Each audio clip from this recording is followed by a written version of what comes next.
સુરતમાં નવી સિવિલ હોસ્પિટલમાં મહિલા ડોક્ટર સાથે રાત્રિના સમયે માનસિક રોગી દર્દીએ ગેરવર્તન કર્યું હતું. દર્દીએ મહિલા ડોક્ટરના વાળ પકડીને ધક્કો માર્યો હતો તો સમગ્ર મામલે સિવિલ હોસ્પિટલમાં હોબાળો ઉઠ્યો હતો. આ ઘટનાના પગલે ખટોદર પોલીસને જાણ કરવામાં આવી હતી. હોસ્પિટલના આરએમઓએ જણાવ્યું હતું કે દર્દી માનસિક બીમાર હતો તેમજ સિક્યોરિટીમાં વધારો કરવાની રજૂઆત કરવામાં આવી છે. આજે હમણાં રાત્રે લગભગ આશરે 10 વાગે એક સાયકેટ્રિક પેશન્ટ આવ્યું હતું અને માથામાં ઈજા હતી. 108માં લિંબાયત પોલીસ સ્ટેશન તરફથી મોકલવામાં આવ્યું હતું અને એ એમની સાથે એની માતા હતી અને એ સાયકેટ્રિક પેશન્ટ હોવાને કારણે મારતો હતો.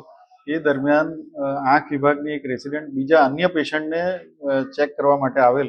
એ એમનું કામગીરી ચાલતી હતી તે દરમિયાન સડનલી આ સાયકેટ્રિક પેશન્ટે એમના પર કંઈ વાળ ખેંચ્યા અને ધક્કો માર્યો ને એવી ઘટના બની. મને જાણ થતાં તાત્કાલિક હું અહીંયા કેઝ્યુઅલ્ટી ખાતે આવી ગયો અને ખટોદરા પોલીસ સ્ટેશનમાં જાણ કરતાં પીએસઆઈ અને એમનો સ્ટાફ પણ આવી ગયો અને અહીંયા અમારા સિક્યુરિટી ઓફિસરને બધા હાજર છે અને અત્યારે ફરિયાદ લેવાની કામગીરી ચાલુ રહી છે.